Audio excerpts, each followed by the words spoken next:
Attorney, di ba kayo hihingi ng security kasi sabi mo nakakatanggap sila ng death threat?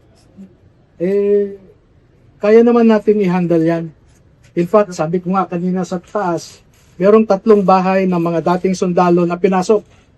Hindi yung mga kasamahan ng mga ito. Isa sa Cagayan, isa sa Iloilo, pananakot, no? Pinasok nino, sir?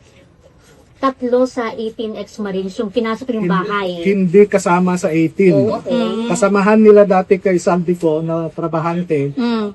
pinasok ang bahay ng 3, no? Pananakot. Pero attorney, hindi naman inutusan kayo ni Zaldico. Hindi. Hindi ko man kilala yan.